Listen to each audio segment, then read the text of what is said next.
ರಾಜ್ಯದ ಕರಾವಳಿ ಜಿಲ್ಲೆಗಳಲ್ಲಿ ವಾರ್ಷಿಕ ಸಮುದ್ರ ಮೀನುಗಾರಿಕೆ ವಿರಾಮ ಇದೇ ಜೂನ್ 1ರಿಂದ ಜಾರಿಗೆ ಬರಲಿದ್ದು ಜುಲೈ 31ರವರೆಗೆ ಅನ್ವಯವಾಗಲಿದೆ ಎಂದು ಮೀನುಗಾರಿಕಾ ಇಲಾಖೆ ತಿಳಿಸಿದೆ. ದೂರದರ್ಶನದೊಂದಿಗೆ ಮಂಗಳೂರು ವಿಭಾಗದ ಜಂಟಿ ನಿರ್ದೇಶಕರಾದ ದಿವ್ಯಾ, ಕರಾವಳಿ ಭಾಗದಲ್ಲಿ ಬಹುತೇಕ ಮಂದಿಗೆ ಮೀನುಗಾರಿಕೆ ಕಸುಬಾಗಿದ್ದು ಜೂನ್ 1ರಿಂದ ಆ ಕಸುಬಿಗೆ ವಿರಾಮ ಇರಲಿದೆ. ಮಳೆಗಾಲದ ವೇಳೆ ಮೀನುಗಾರಿಕೆಯಲ್ಲಿ ತೊಡಗಿರುವ ಬಹುತೇಕ ಯಾಂತ್ರಿಕ ದೋಣಿಗಳು ಈಗಾಗಲೇ ದಡ ಸೇರಿ ಬಂದರಿನ ತಟದಲ್ಲಿ ಲಂಗಾರು ಹಾಕುತ್ತಿವೆ. ಇನ್ನು ಸಮುದ್ರದಲ್ಲಿರುವ ದೋಣಿಗಳು ಶೀಘ್ರ ಹಾಗೂ ಕಡ್ಡಾಯವಾಗಿ ಹಿಂತಿರುಗಬೇಕಿದೆ. ಇಲ್ಲವಾದಲ್ಲಿ 1 ವರ್ಷದವರೆಗೆ ಡೀಸೆಲ್ ಸಬ್ಸಿಡಿ ಸಿಗುವುದಿಲ್ಲ ಎಂದು ಇಲಾಖೆ ತಿಳಿಸಿದೆ.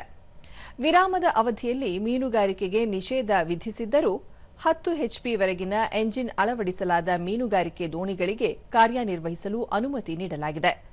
ಜೂನ್ ಜುಲೈ ತಿಂಗಳಲ್ಲಿ ಮೀನುಗಳು ಸಂತಾನೋತ್ಪತ್ತಿ ಮಾಡಲಿದ್ದು ಮೀನು ಸಂಪತ್ತನ್ನು ರಕ್ಷಿಸುವ ಉದ್ದೇಶ ಇದಾಗಿದೆ. ಸಂತಾನೋತ್ಪತ್ತಿ ಅವಧಿಯಲ್ಲಿ 2 ರಿಂದ 3 ತಿಂಗಳವರೆಗೆ ವಿಸ್ತರಿಸಬೇಕು. ಹಾಗಾದಲ್ಲಿ ಮೀನು ಉತ್ಪಾದನೆ ಹೆಚ್ಚಿಸಲು ಸಹಾಯವಾಗುತ್ತದೆ ಎಂಬ ಕುರಿತು ಮೀನುಗಾರಿಕೆ ವಲಯದಿಂದ ಬೇಡಿಕೆ ಇದ್ದು ರಾಜ್ಯಗಳು ಈ ಕುರಿತು ಒಮ್ಮತಕ್ಕೆ ಬಂದಿಲ್ಲ ಎಂದರು.